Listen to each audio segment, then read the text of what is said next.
Muy buenas noches a todos. Esperamos que estén muy bien. Damos hoy entonces inicio a nuestra primera actividad del módulo de cirugía cardiovascular. Mucho gusto, yo soy Juan Pablo García, actual presidente del Grupo de Interés en Cirugía de la Universidad del Rosario, y el día de hoy les traemos esta actividad llamada revascularización miocárdica en enfermedad coronaria estable. Esta charla está a cargo del estudiante Camilo Alejandro Velandia. Él es un estudiante de octavo semestre de la Universidad del Rosario. Él es el coordinador del eje académico del Grupo de Interés en Cirugía y además es el presidente del Grupo de Interés en Cirugía Vascular. Adicionalmente, nos acompaña esta noche y tenemos el gusto de darle la bienvenida al doctor Julián Senosiaín. El doctor Senosiaín es médico de la Universidad del Rosario, cirujano de la Universidad de La Sabana y fellow en cirugía vascular de la Universidad del Rosario, cirugía cardiovascular, perdón. Entonces, no siendo más, muchas gracias a todos los asistentes. Esperamos que disfruten de esta actividad y adelante, Alejandro. Muchas gracias, Juan Pablo, y pues gracias de antemano al doctor Senosiaín por estar acá.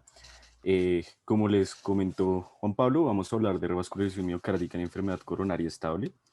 Entonces, unas lecturas recomendadas, les dejo el libro base que vamos a tener para todo este bloque y pues las guías del 2018 específicamente de revascularización y el artículo que les envié para que pudieran revisar el tema. Entonces, el contenido, vamos a hacer una pequeña introducción, vamos a hablar del manejo, específicamente las indicaciones, y vamos a ahondar un poco en los procedimientos, como son la intervención coronaria percutánea y el bypass coronario. Y por último, vamos a cerrar con un caso clínico donde todos podamos participar de una forma más dinámica. Entonces, lo primero es definir qué es la revascularización miocárdica. La definimos como el restablecimiento del flujo sanguíneo a las zonas isquémicas o en potencial riesgo de isquemia del miocardio. Entonces, aparte de eso, también es importante definir qué es la enfermedad coronaria. Entonces, la enfermedad coronaria se define como un proceso patológico caracterizado por la acumulación de placas ateroscleróticas en las arterias epicárdicas coronarias. Esta puede ser obstructiva o no obstructiva. ¿Qué es lo importante que tengamos de acá? Que a pesar de que lo que normalmente reconozcamos es el síndrome coronario agudo, la enfermedad coronaria como tal es un proceso crónico y es un proceso que se va dando poco a poco, por lo que es muy importante conocer los distintos momentos. Entonces, ¿qué es lo importante y en lo que nos vamos a enfocar en esta charla? ¿En qué momento vamos a hacer la revascularización? Como lo pueden ver aquí en la enfermedad, en la historia natural de la enfermedad. ¿Cuándo podemos hacer la intervención para que el paciente disminuya sus riesgos y pueda vivir su vida con una mejor calidad? Entonces, eh, como les acabo de comentar, eh, también hay que definir qué es un dolor anginoso. Entonces, el dolor anginoso va a girar alrededor de estos tres conceptos. El primero es el dolor retroesternal opresivo, irradiado a mandíbula, cuello y miembros superiores. También se ve desencadenado provocado por actividad física o estrés y cesa con el reposo o el uso de nitratos. Entonces, cuando tenemos los tres criterios, podemos definir una angina típica. Cuando solo tenemos dos criterios, una angina típica. Y cuando tenemos uno, cero, puede ser un dolor no anginoso. Sin embargo, hay que tener en cuenta los equivalentes anginosos, es decir, náusea, vómito, disnea, dolor de espalda y odinofagia. Para términos de esta revisión, la angina estable o el dolor anginoso estable se define como aquella que dura más de 3 meses. La inestable se define como aquella que dura menos de 3 meses. Esto va a ser muy importante para saber en qué contexto estamos como tal ubicados y vamos a estar ubicados en la angina estable. Entonces, ya a nivel de epidemiología, la enfermedad coronaria estable se atribuye a 15 millones de personas en el mundo, tienen enfermedad coronaria crónica, cerca de 7 millones tienen angina estable y pues tienen un 50% más de sufrir eventos cardiovasculares mayores. Hablando de la intervención coronaria percutánea, ha ido un aumento en los últimos años. Sin embargo, el procedimiento que más se realiza y la cirugía cardíaca más común sigue siendo el bypass coronario con injerto. Entonces, en promedio se realiza en una tasa de 44 por cada 100.000 individuos y tiene una sobrevida a 5 años del 95% y a 10 años del 75%. Hablando un poco de las bases anatómicas, entonces primero vamos a hablar de que las dos coronarias, tanto la coronaria izquierda como la derecha, salen de la aorta.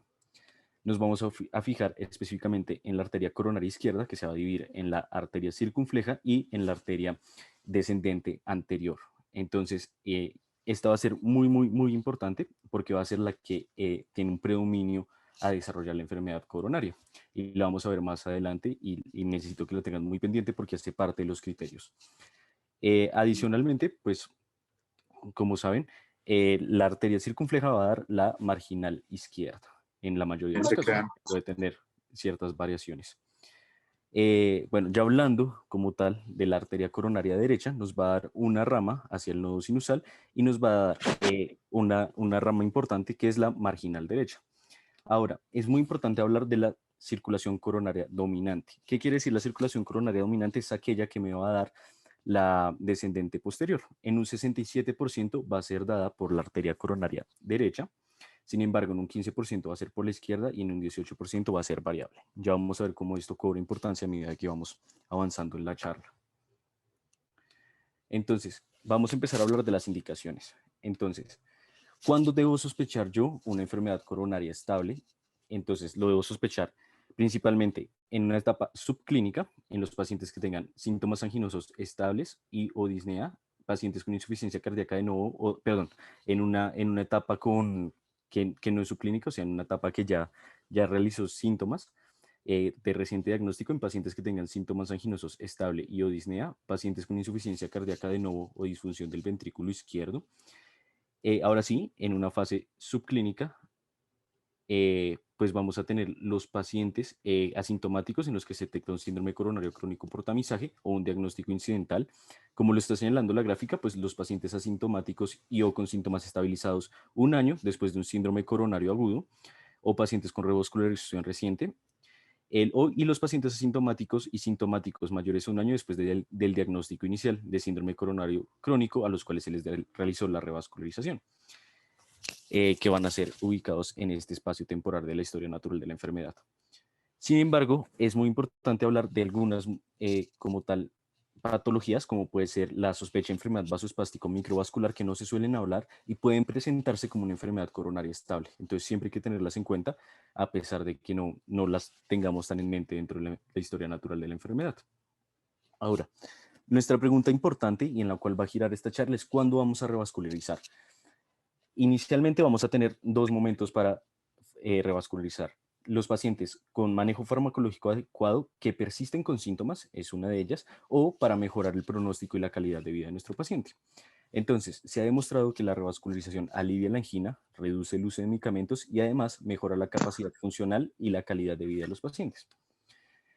Aquí están las indicaciones que nos recomienda la guía del 2019 para la revascularización. Entonces, como les dije, por pronóstico vamos a tener recomendación 1A en aquellos pacientes que tengan una estenosis mayor al 50% de enfermedad coronaria izquierda, aquellos que tengan una estenosis de la descendente anterior, como les conté, mayor al 50% también, y aquellos que tengan una enfermedad multivaso, ya sea de 2 o 3 vasos, con una estenosis mayor al 50%, pero es importante tener en cuenta que también necesitan tener una disfunción ventricular izquierda, con una FEBI menor al 35%.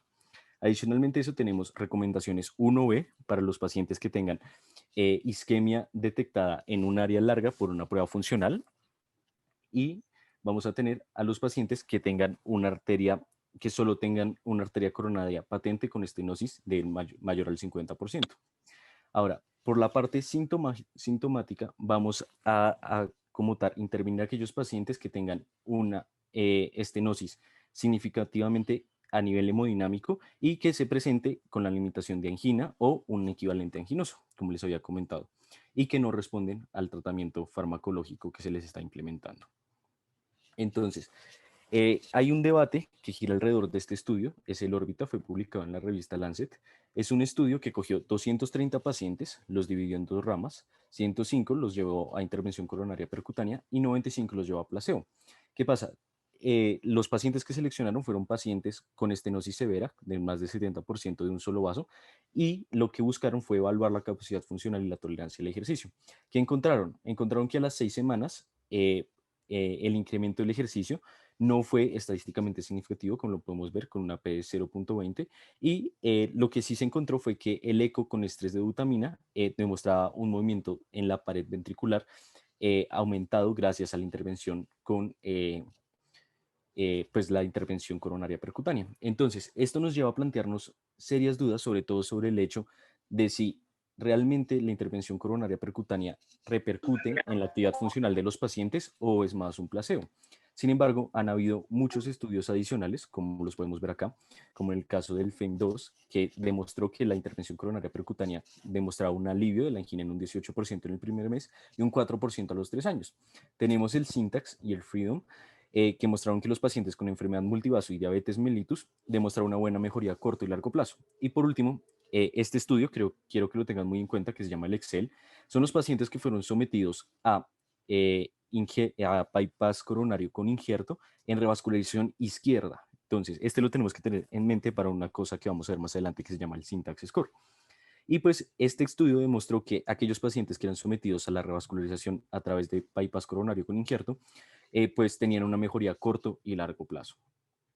Entonces, ¿cuándo voy a realizar una intervención coronaria percutánea y cuándo voy a realizar un bypass coronario con injerto? Entonces, a grandes rasgos, se resume en esto. La intervención coronaria percutánea va a tener como tal un favorecimiento a las características clínicas como son la presencia severa de comorbilidades, pues vamos a tener como tal que tenga la edad, que el paciente sea muy frágil, que tenga como una capacidad como tal de movilidad y de condiciones que realmente afecten el proceso de rehabilitación. Entonces, aparte de eso, vamos a tener unos aspectos anatómicos y técnicos, como va a ser el Syntax Score menor a 22, ese lo vamos a estar tocando mucho. Adicionalmente, pues que la anatomía pues esté incompleta para revascularización a través del injerto y pues que tenga como tal deformación severa de la caja torácica, secuelas por radiación o que tenga una aorta de porcelana. Entonces, ¿cómo se comprobó que realmente esto funcionaba? Se hicieron más de 100 estudios aleatorizados y pues hubo un metaanálisis en red. Ese metaanálisis en red tomó un total de 93.553 pacientes, de los cuales hicieron seguimiento a 262.090 pacientes con angioplastia asistida con stent medicado. Entonces se vio que redujo la mortalidad con un RR de 0.75. Entonces eso es muy importante tenerlo en cuenta. Por otro lado, el bypass coronario con injerto nos va a servir para características clínicas como son la diabetes, pacientes que tengan un compromiso funcional del ventrículo izquierdo con una FEBI menor al 35%, que tengan pues como tal restenosis o como tal reincudente o que tengan alguna contraindicación. Adicionalmente, para realizar la intervención coronaria percutánea. Adicionalmente, los aspectos anatómicos y técnicos, un syntax score mayor a 23, que la anatomía resulte incompleta para poder realizar una intervención coronaria percutánea o que tenga la calcificación severa de la lesión en la arteria coronaria. Por último, es muy importante saber que el bypass coronario con injerto implica la necesidad de hacer otras intervenciones, sobre todo el clampeo en la aorta. Ya vamos a hablar un poco de que ha surgido una nueva alternativa que es no tocar la aorta, pero vamos a hablar de ello un poco más adelante. ¿Cuál es la evidencia que hay detrás de este bypass con injerto? Hay el mismo metaanálisis en red, evaluando los mismos pacientes, también evidenció que el bypass coronario con injerto también redujo mortalidad, pero aparte de reducir mortalidad, también redujo la incidencia de injuria miocárdica. Entonces también es muy importante tener esto en cuenta como punto adicional. Ahora, ya teniendo en cuenta más o menos para qué nos sirve cada uno y cuál es la evidencia detrás de cada uno, podemos observar que vamos a tener en cuenta tres cosas importantes. Uno, las características individuales del paciente. Dos, la pericia y la experticia del cirujano. Y tres, la opinión del paciente, que siempre es lo que va a predominar. Dentro de las características individuales del paciente lo podemos desglosar en otras tres características, que va a ser la mortalidad operativa, la complejidad anatómica y la completitud de la revascularización, de las cuales vamos a entrar a hablar en profundidad. Entonces, hablando de la mortalidad operativa, vamos a tener esta herramienta que va a ser el score de la Society of Thoracic Surgery o el Euroscore 2. Para escribir la complejidad anatómica, vamos a hablar del Syntax 2, que ya les voy a profundizar en cada uno de ellos más adelante. Y por último, vamos a hablar de la completitud de la revascularización, pero esa lo hablamos más adelante específicamente. Entonces, lo que nos recomienda la guía es primero ver el riesgo quirúrgico, entonces sacar el score de la Sociedad Torácica y ver cuál es el riesgo de mortalidad a los pacientes a 30 días al realizar un bypass coronario. Aparte de eso, también le podemos realizar un Euroscore, pero se ha visto que el primero, el score de la STS, tiene como tal una mayor sensibilidad y especificidad para describir la mortalidad. Por ende, nos dan una recomendación mayor cercana a 1B. Adicionalmente, pues como ya les comenté, vamos a ver la complejidad anatómica. Y eso va a ser con el Syntax 2. Entonces, como pueden ver, calculamos el Syntax Score y con eso podemos ver la mortalidad y morbilidad de la intervención coronaria percutánea. Y cuando no podamos, definitivamente estemos considerando entre hablar de una PCI o hablar de un bypass coronario con injerto, pues vamos a ver cuál de los dos puede hablar de la completitud y cómo vamos a priorizarlo. Por eso lo dejo de últimas y lo vamos a hablar de últimas. No sé por qué se cerró. Qué pena con ustedes. Tranquilo. Listo. Entonces, bueno, hablemos un poco del Syntax Score. Entonces, esto viene del resultado del Syntax Trial, donde se comprobó que podíamos dividirlo en bajo, moderado y alto. Entonces, bajo es cuando tenemos menos de 22 puntos, moderado entre 22 y 32 puntos y alto más de 32 puntos. Sin embargo, como se acuerdan, lo que nos recomienda la guía es cuando tenemos un puntaje bajo, intervenir al paciente percutáneamente si la anatomía es favorable, que nos lo estaría dando el Syntax Score, y si es mayor de 23 ya podríamos enfocarnos más hacia un reemplazo con un injerto coronario. Entonces, ¿cómo evaluó esto el Syntax Score? Lo evaluó a través de la complejidad en los pacientes pues con, con enfermedad de 3 vasos o con enfermedad de dominancia izquierda. Entonces, ¿qué vieron? Que un riesgo moderado o alto era un factor independiente para desarrollar factores adversos tanto cardiovasculares como cerebrovasculares y también podía predecir o aumentar el riesgo de muerte en la intervención coronaria percutánea. Ahora, ¿qué pasa? No es concluyente en términos del injerto con bypass coronario, pero como les dije, quería que tuvieran en cuenta el trial Excel. ¿Qué pasa? El Syntax Score como tal no fue concluyente en la arteria descendente anterior. ¿Eso qué nos lleva a la duda? Nos lleva a la duda si realmente el Syntax Score puede predecir en la enfermedad que es más común. Entonces, esa es la duda que se está planteando hoy en día, como si yo tengo un paciente que tiene como tal una placa o una lesión en la descendente anterior, pues realmente el Syntax Score me puede predecir algo o me puede ayudar como método de selección. Entonces ese es como el debate, se los quería traer para que lo tuvieran en la cabeza y pudieran pues saber cómo más o menos se está enfocando hoy en día. Entonces, no voy a entrar mucho a profundidad en esto por temas de tiempo, sin embargo, les dejo como tal cómo sería calcular el Syntax Score. Entonces deberíamos calcular, pues primero la dominancia, después ver qué segmento coronario, entonces si pues la lesión está por por la arteria coronaria derecha, si está por la arteria coronaria izquierda, si se va por la circunfleja, si se va por la descendente anterior. Y como pueden ver, pues van teniendo diferentes pesos cada una de las arterias donde pueda estar la lesión por la complejidad y pues las características que pueda generar a nivel de daño en el miocardio.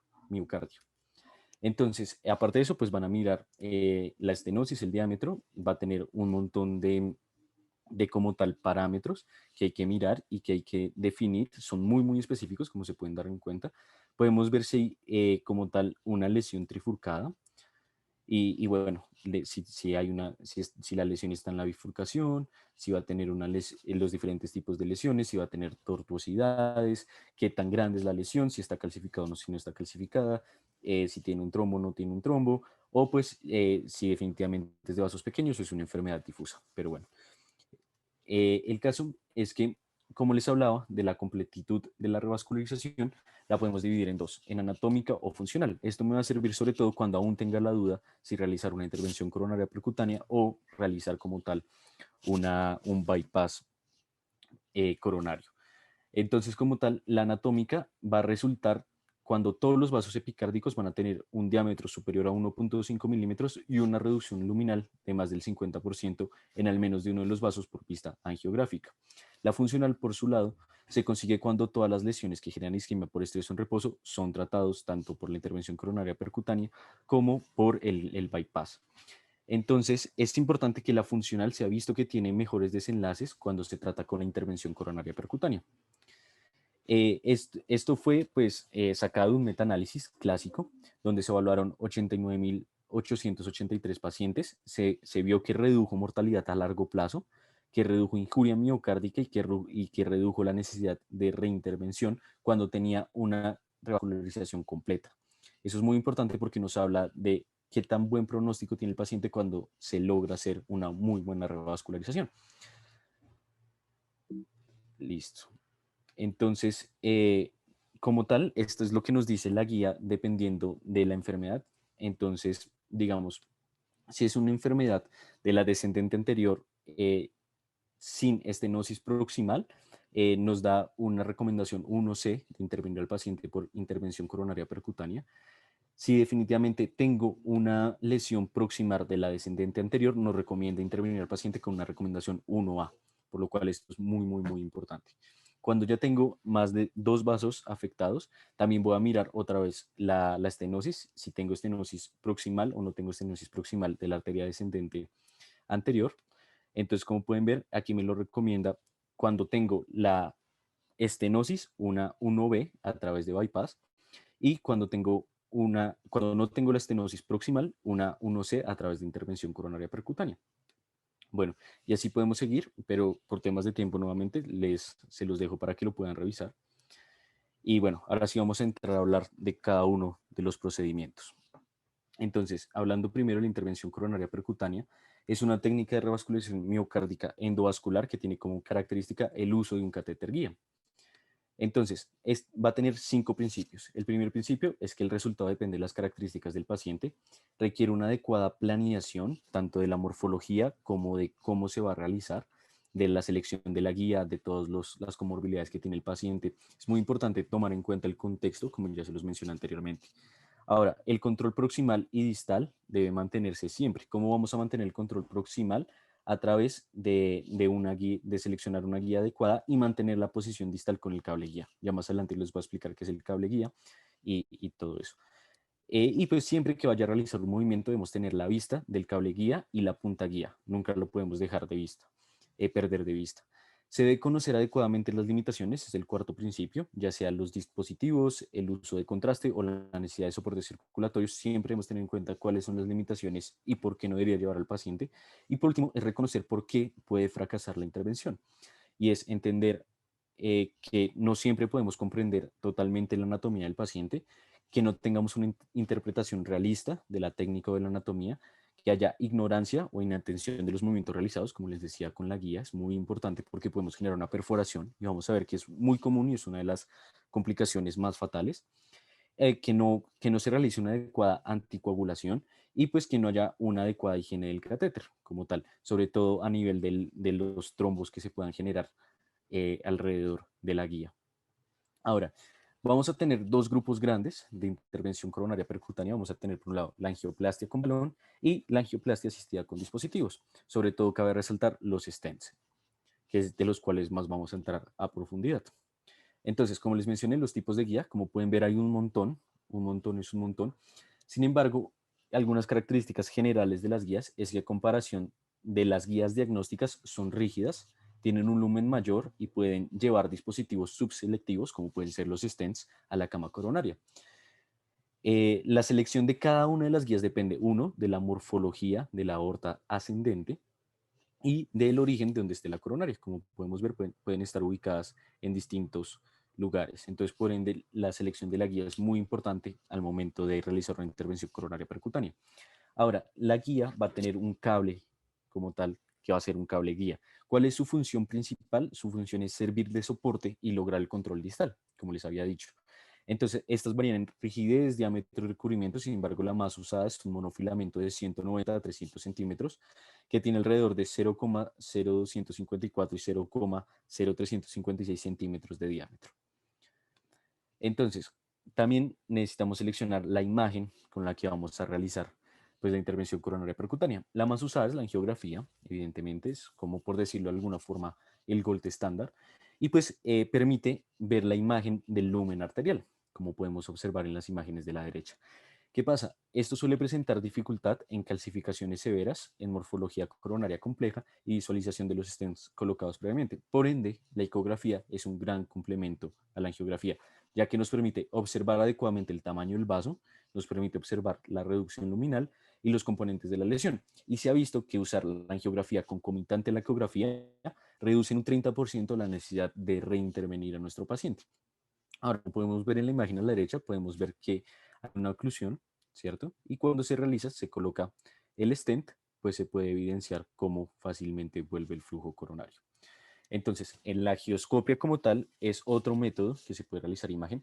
Tiene mayor utilidad para la identificación de trombos, sin embargo, requiere la utilización de solución salina y fibra óptica, y al tener la posibilidad de usar también la ecografía concomitante a la angiografía, ha perdido un poco su valor y su costo-beneficio. Entonces, por ende, no están usadas normalmente. Ahora, es muy importante hablar de los accesos vasculares, sobre todo de por qué se entra a nivel radial o si se entra a nivel femoral. Hay dos estudios, el primero es el Rival, evaluó 7.023 pacientes y no encontró diferencias a nivel de mortalidad ni complicaciones a 30 días. Sin embargo, este segundo estudio, que es el Matrix, es en el que se basa la guía para la recomendación, y por eso es tan importante. Evaluó 8.404 pacientes y a pesar de que tampoco encontró diferencias a nivel de eventos cardiovasculares mayores a 30 días, se encontró que reducía el sangrado mayor y la mortalidad de todas sus causas. Por ende, la guía nos da una recomendación 1A de usar el abordaje radial. Y por eso es que vemos que los pacientes que suelen ser llevados a cateterismo tienen un abordaje radial.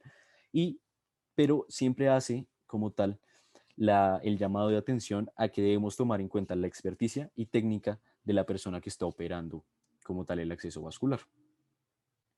Ahora, ¿cómo va a funcionar la angioplastia con balón específicamente?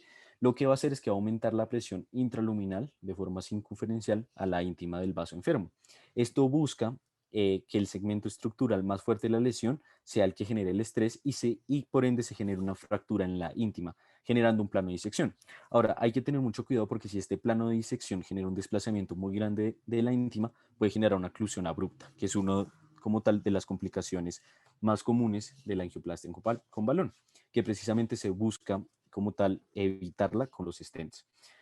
¿Qué pasa? Si no se realiza tampoco la fuerza suficiente, pues se va a generar un proceso de retroceso temprano. Entonces está ahí como la zona gris entre no generar una oclusión abrupta, pero tampoco se puede no hacer la fuerza suficiente para que el vaso retorne a la normalidad.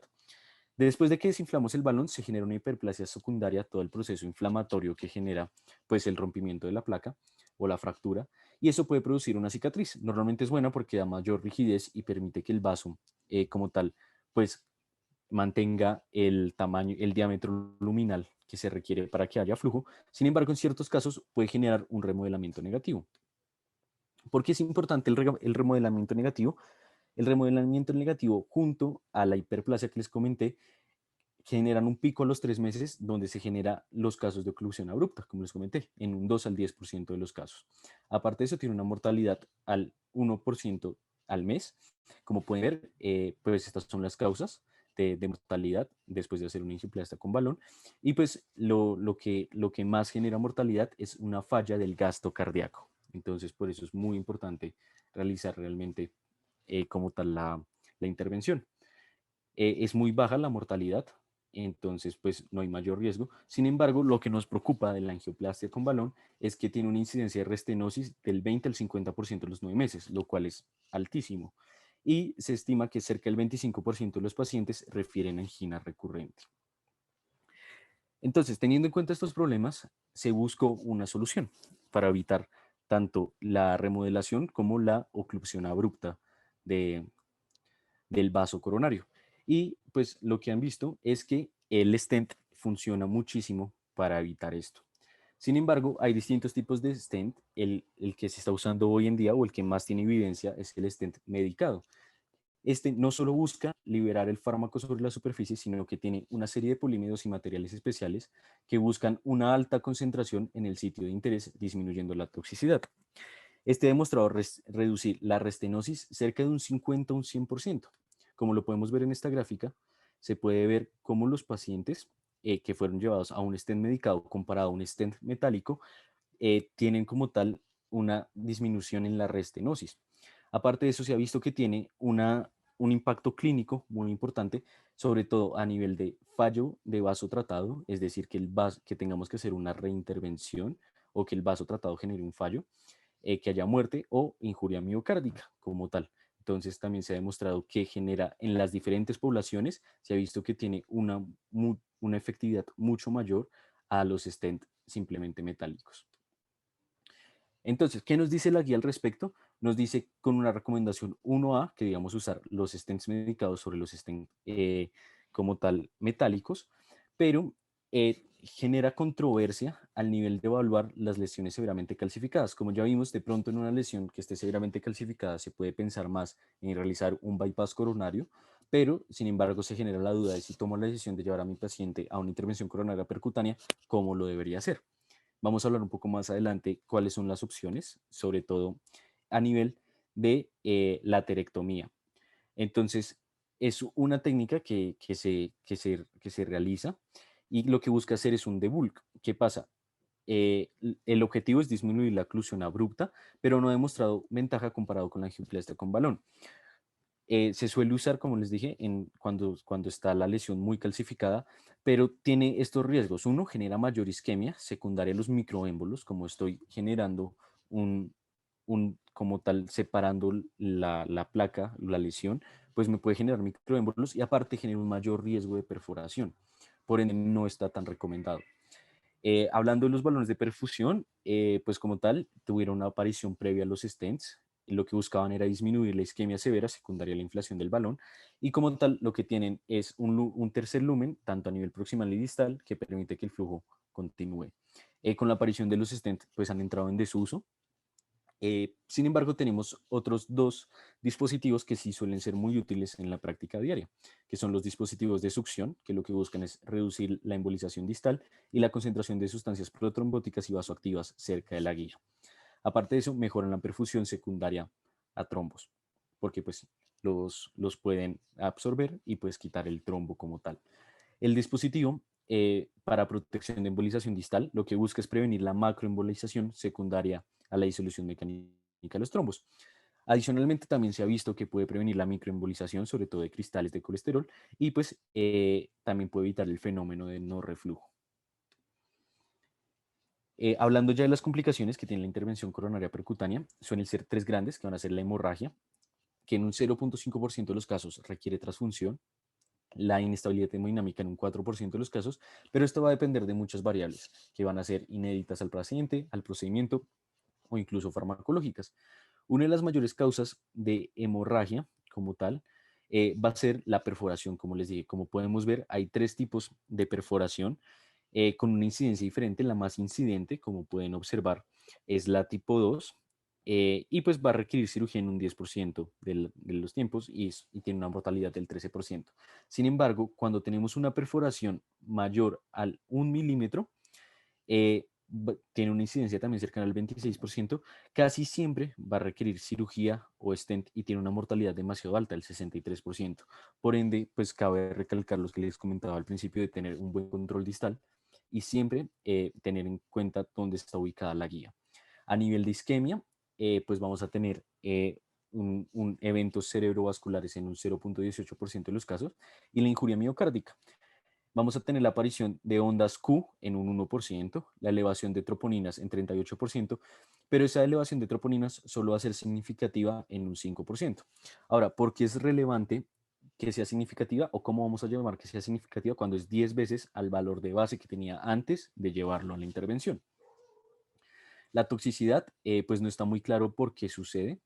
Sin embargo, pues se atribuye a muchos factores, también inéditos al paciente, al procedimiento o incluso a la farmacología, pero se ha visto que en pacientes que tienen una función renal normal previo al procedimiento puede aparecer una lesión renal aguda en un 5%, y de ese 5%, un 10% va a requerir diálisis, por lo cual es importante tener en cuenta esto al momento de intervenir un paciente. Ya pasando a hablar del bypass coronario con injerto, pues es una técnica de revascularización miocárdica abierta que tiene como característica el uso de injerto para hacer un puente a la lesión. Entonces vamos a tener dos grandes, como tal, formas de realizarlo con bomba, que incluye un bypass pulmonar y lo que se realiza es un arresto cardíaco con cardioplegía. Entonces vamos a infundir al paciente una solución rica en potasio que inhibe el ciclo de repolarización de las células miocárdicas, permitiéndome intervenir al paciente adecuadamente. Em, el proceso sin bomba no va a requerir un bypass pulmonar ni arresto cardíaco y se ha visto que puede reducir complicaciones relacionadas a síndrome de reacción inflamatoria sistémica, microémbolos, aumento de la permeabilidad de la barrera hematoencefálica y manipulación de la aorta para pinzamiento y canalización a la máquina cardiopulmonar. Pero entonces, a grandes rasgos, ¿cómo va a funcionar el bypass? Primero, pues vamos a realizar una disección coronaria. Después vamos a hacer una anastomosis distal del vaso o del injerto que vamos a seleccionar. Ya más adelante vamos a definir cuáles van a ser los injertos que se pueden tomar. Después pues se va a hacer todo el proceso para realizar la anastomosis distal para que quede definitivamente bien hecha. La anastomosis proximal va a ser secuencial en condiciones óptimas. Es muy importante tener en cuenta que la anastomosis secuencial lo permite solamente realizar la mamaria interna izquierda y por eso es importante y por eso es una de las ventajas que tiene utilizar este injerto. Y adicionalmente, pues así es como lo vamos a ver. Esto es muy a grandes rasgos, no es el enfoque como tal de la charla, hablar específicamente de la técnica quirúrgica, entonces pues esto es más o menos como una guía. Entonces, a nivel de las recomendaciones generales que nos deja la guía de revascularización, pues nos dice que con una recomendación 1B debemos disminuir lo máximo posible la manipulación aórtica. Si tenemos una aorta calcificada, deberíamos con una recomendación 1B utilizar un proceso sin bomba. Y si tenemos un paciente en alto riesgo, también nos da una recomendación 2B de no utilizar una bomba.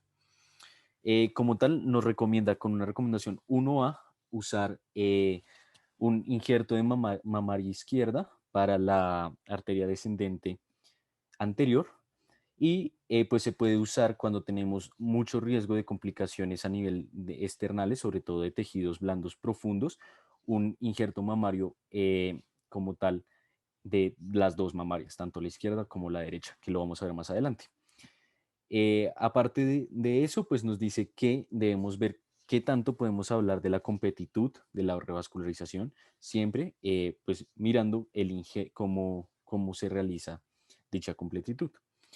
Por último, como ya les comenté, eh, pues, perdón, no les he comentado, la arteria radial tiene se debe usar en altos grados de estenosis, sobre todo mayor al 90%, y esto vamos a hablar más adelante. Y pues por último vamos a tener como tal, como última opción, después de las arterias mamarias y después de la arteria radial, el uso de la safena. Entonces se puede sacar de una manera endoscópica o de una manera de no tocar como tal la vena con recomendación 2A o 2B, pero va a ser entre comillas nuestra última línea. Ahora sí, les voy a hablar de lo que les comentaba antes. Entonces, ¿cómo vamos a seleccionar el injerto? Los desenlaces clínicos dependen muchas veces del injerto que vamos a utilizar precisamente y pues en términos de durabilidad, siempre vamos a preferir el uso de injertos arteriales. Como les comenté, la arteria mamaria izquierda ha demostrado una mayor superioridad. Como la podemos ver aquí es como se realiza la extracción. Es mucho más versátil, puede hacer las anastomosis secuenciales que les comenté, tiene un flujo sanguíneo mayor y disminuye los problemas relacionados a la curación de la herida.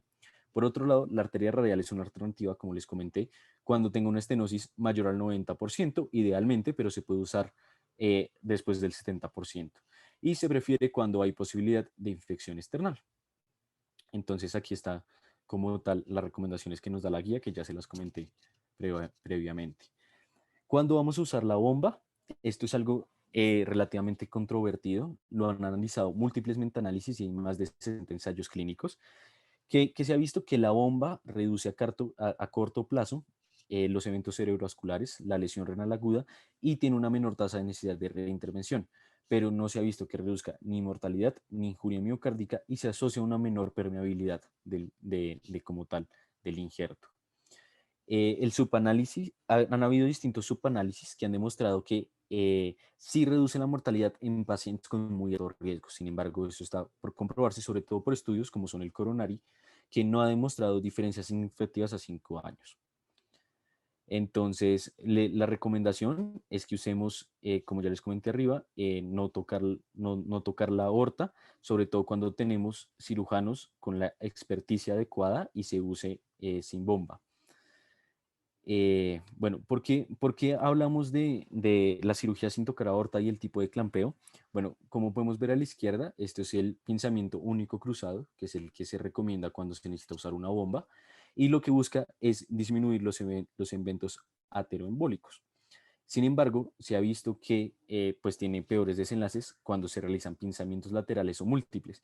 Y precisamente estos pinzamientos laterales es algo que se le critica a la cirugía sin tocar aorta, como es la que podemos ver aquí a la derecha. Como pueden ver, la aorta no tiene clamps y aparte de eso, pues los injertos tampoco la tocan. Entonces, esta cirugía se puede realizar sin bomba, sin embargo, sí se necesitan hacer estos pinzamientos laterales para la anastomosis proximal. Entonces, realmente se habla de si realmente es una cirugía sin tocar aorta o no lo es y cómo esto puede afectar los resultados. Sin embargo, se ha visto en distintos metaanálisis que sí disminuye mortalidad, puede disminuir ictus y puede disminuir lesión renal aguda. Por ende, tiene una recomendación 1B, como les comenté arriba. Ahora, ¿cuándo usar un injerto de doble mamaria? Entonces, estos injertos de doble mamaria, pues también han sido estudiados. Un metaanálisis clásico tomó 15.583 pacientes, pero de estudios observacionales. Esto es importante, sobre todo teniendo en cuenta los hallazgos del ensayo clínico. Se ha visto que la mortalidad disminuye en infarto agudo de miocardio. Como tal, una enfermedad coronaria estable no ha tenido como tal mucha evidencia, pero sí se ha visto que tiene una diferencia del riesgo significativa del 0,79 en infarto agudo de miocardio. ¿Por qué no se suele usar mucho? Porque confiere un mayor riesgo de infecciones profundas de la hernia external, sobre todo cuando está acompañada por múltiples comorbilidades, como puede ser la diabetes. Eh, ¿Qué pasa? Este ensayo clínico, que aún está en proceso, aún se está desarrollando, mostró resultados provisionales a 5 años donde no mejoró ni mortalidad ni complicaciones, concluyendo que se requieren más estudios y se debe esperar los resultados a 10 años. Por ende, el uso de injertos de doble mamaria todavía está en una zona gris, donde realmente no hay evidencia muy fuerte detrás de ellos. Por último, pues va a tener múltiples complicaciones, como puede ser mortalidad, eventos cerebrovasculares, infartos agudos miocardio, que necesita hacer una reexploración por hemorragias, delirium en los pacientes, puede tener lesión renal aguda requiriente diálisis, pueden desarrollar FA o incluso mediastinitis, pero se las dejo ahí para que las pueda profundizar un poco más. Y bueno, eso fue más o menos la charla que les tenía preparado. Vamos a pasar con el caso clínico que les mandé el día de ayer. No sé si el doctor Senosiaín tenga algo antes de continuar con el caso que comentar. Sí, varias cosas. Bueno, felicitaciones por la revisión, muy completa. En cuanto a la parte quirúrgica, digamos, hay ciertas cosas que mencionó que pues no son tan así, digamos, usted mencionó que que las revascularizaciones secuenciales solo se podían hacer con la arteria mamaria interna izquierda y en realidad pues eso no es así, se puede hacer cualquier tipo de anastomosis, pues de revascularizaciones secuenciales con cualquier tipo de injerto. Se puede usar la radial, se puede usar doble mamaria, se puede usar varios puentes afenos, según la anatomía y según los vasos que usted vaya a revascularizar y la cara del corazón que vaya a intervenir. Lo otro es que la cirugía sin bomba, no necesariamente hay que clampear la aorta de una forma parcial para hacer las anastomosis proximales. Se pueden hacer varias anastomosis con las mamarias, se pueden sacar injertos de radial, se le pegan a las mamarias y de ahí se sacan a los vasos que se vayan a intervenir para precisamente no tocar la aorta en los pacientes que tienen compromiso de la aorta ascendente circunferencialmente. Entonces, en estos casos, pues eso es una opción. En cuanto a la cirugía sin bomba, sí tiene los beneficios que usted mencionó, pero también es muy importante que todos tengan claro que es una cirugía técnicamente muy demandante y que no todos los cirujanos están pues con un entrenamiento adecuado a realizar este tipo de procedimientos. Los que lo saben hacer, pues tienen buenos resultados, pero también es una curva bastante difícil de realizar. Entonces, pues creo que esos eran como mis comentarios al respecto. No sé si antes del caso clínico alguien tiene alguna pregunta de la revisión, sobre todo la parte quirúrgica, porque la parte de hemodinamia sí, pues no me comprometa mucho.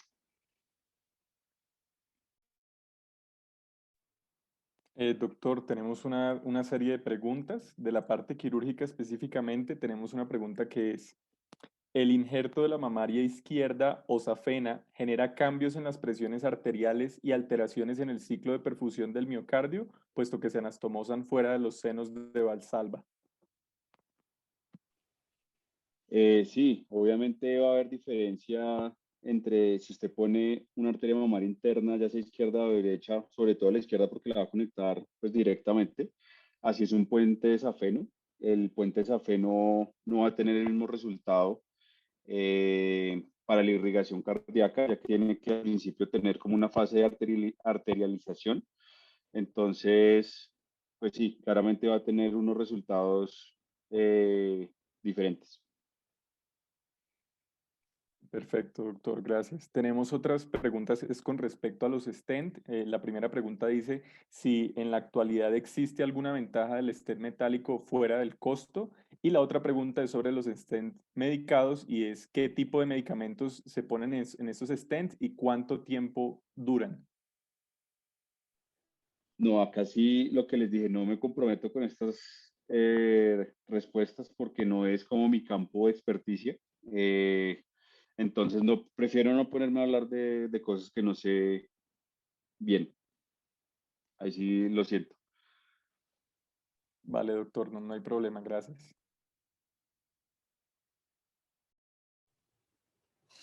Listo. Muchas gracias, doctor. Entonces creo que vamos a continuar con el caso. No sé si alguien se anime a leerlo.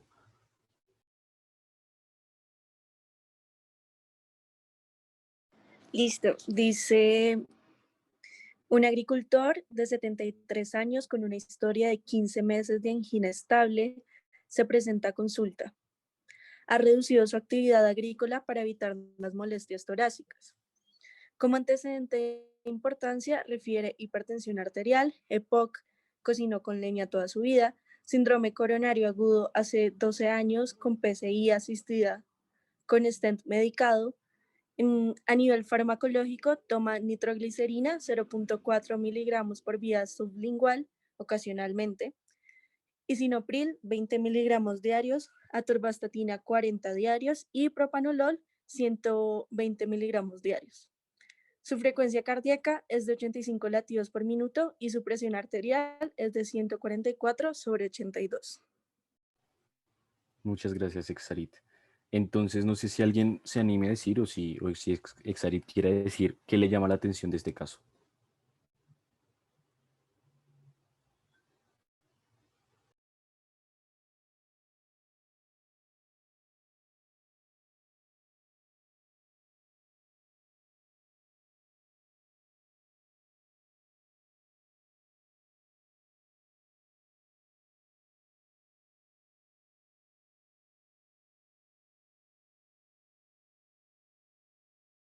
Pues de pronto resaltar la edad del paciente y que lleva 15 meses con su angina estable. Perfecto, muchas gracias. No sé si el doctor quiere decirnos qué le parece importancia del caso. También pues sería importante, o sea, este es un paciente que sí, ya tiene una historia de casi 1 año y medio de angina, pero saber por qué consulta en este momento. Entonces nos cuenta que pues ha reducido su actividad para evitar las molestias cardíacas. Lo que yo supondría es que pues ha reducido porque el dolor ha empeorado o algo cambió en su presentación precisamente para que después de 15 meses ya se nos presentara.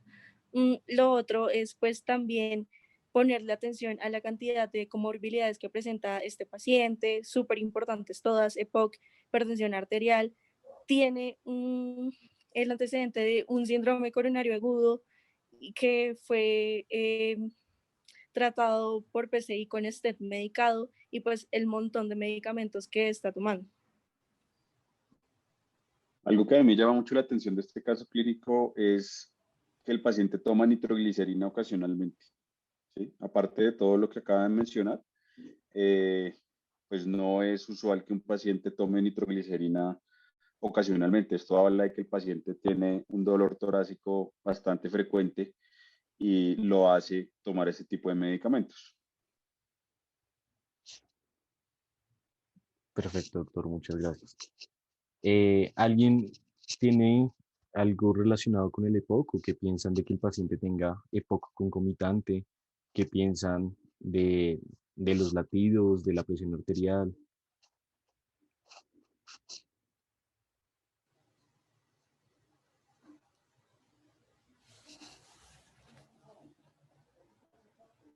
Pues a mí me llama la atención sobre el EPOC que el paciente al mismo tiempo está con un beta bloqueador no cardioselectivo, entonces ahí hay riesgo de broncoconstricción con ese medicamento, entonces no sé si eso puede afectar la indicación.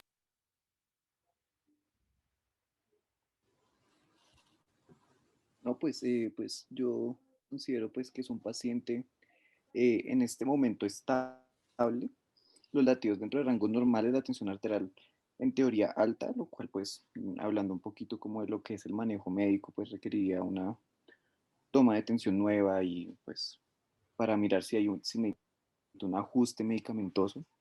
Y también pues cabe recalcar pues toda, como todo el contexto del paciente en este caso pues por su actividad agrícola y todo lo que presenta pues todo su estado como proinflamatorio que ya tiene de base, la hipertensión, el EPOC y pues el evidente síndrome coronario hace 12 años, pues lo predispone ya a tener como una enfermedad aterosclerótica difusa, lo cual pues sería importante pues volver a evaluar, diría yo, evaluar la anatomía, pues para ver si es candidato a que se le realice alguna intervención para que no vuelva a presentar un stent. Además, pues ahí de pronto el doctor me corregirá. No veo que él esté tomando aspirina, ¿sí? Pues por el antecedente de síndrome coronario agudo. Entonces, no sé, eso es lo que pienso del caso.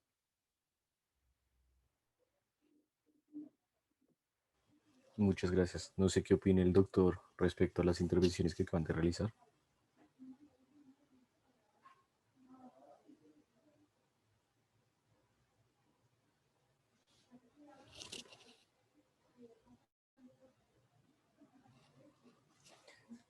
Listo. Qué pena, Entonces, qué pena, me tuve que salir un segundito, pero ya volví. Qué pena. tranquilo, doctor. Estábamos hablando de, o pues intervinieron hablando de pues la no selectividad del propanolol en un paciente con EPOC, de que de pronto estaba fuera de rangos de beta bloqueo esos latidos por minuto, esa frecuencia cardíaca, y también que el paciente no tenía el manejo del síndrome coronario agudo pues bien establecido a nivel de que no toma ASA ni clopidogrel. Entonces no sé qué opina al respecto.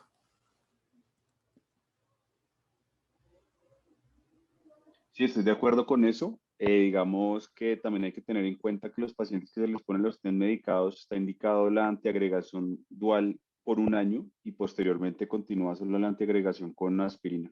Entonces sería lo único que pues tendría que agregar ahí. Perfecto, doctor, muchas gracias. Entonces, teniendo eso, ¿cómo evaluarían el caso y qué creen que le pedirían o cuál sería la conducta a seguir?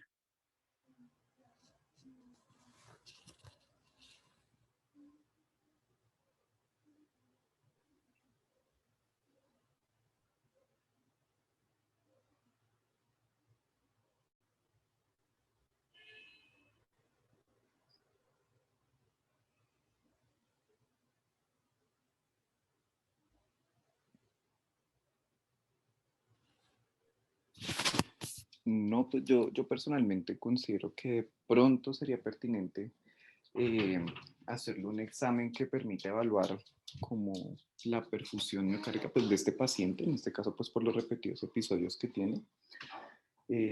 No sé si de pronto estaría indicado realizar una prueba de estrés, pues para ver cómo está la perfusión en este paciente y lograr ver mejor la anatomía para definir si requiere algún manejo, pues alguna intervención adicional.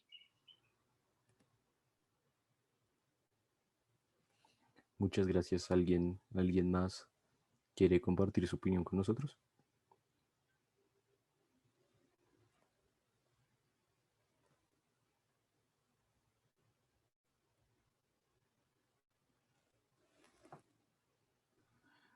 Pues bueno, respecto a este caso, yo creería que tocaría hacerle pues varios estudios, incluyendo un electrocardiograma, evaluar los hallazgos electrocardiográficos y según esto definir pues qué otra cosa se le podría hacer. Habría que hacerle también inicialmente un ecocardiograma y posteriormente pues ya definir si se le hace una prueba de estratificación invasiva o no invasiva para ver si tiene algún compromiso a nivel coronario.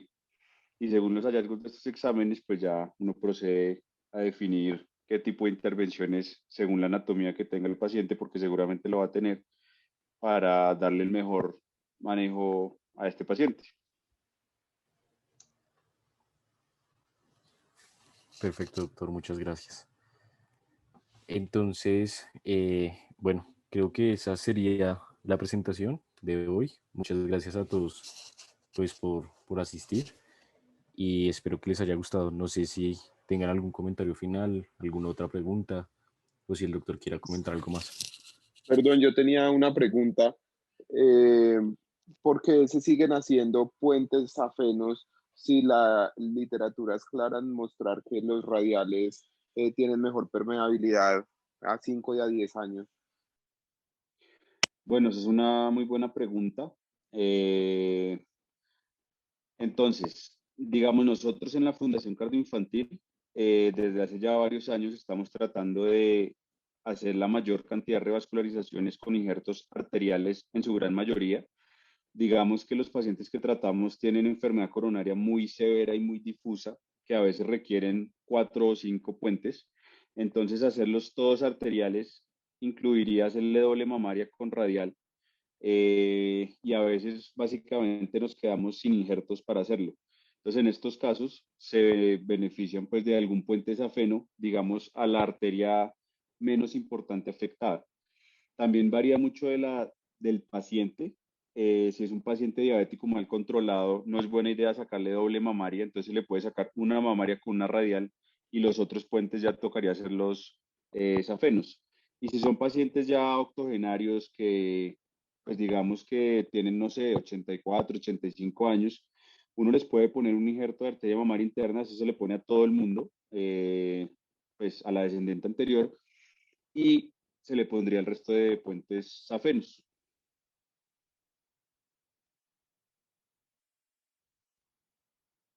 Eso es. Listo, doctor, muchas gracias. Nos hicieron llegar otra pregunta, la cual es, ¿por qué estratificarlo con electrocardiograma al paciente y no evaluar la restenosis con troponinas o imágenes? Troponinas, pues digamos que en este caso clínico no le veo mucha utilidad porque es un cuadro clínico crónico que no nos va a dar pues mayor como información.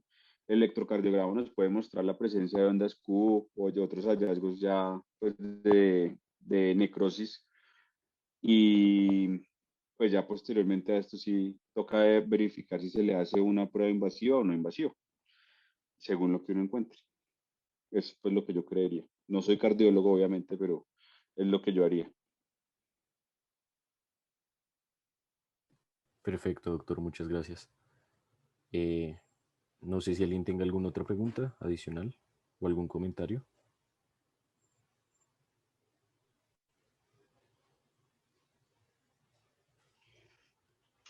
No, bueno, entonces muchas gracias por la invitación. Los felicito por el grupo que tienen pues conformado, por estas revisiones que quieren hacer con cirugía cardiovascular.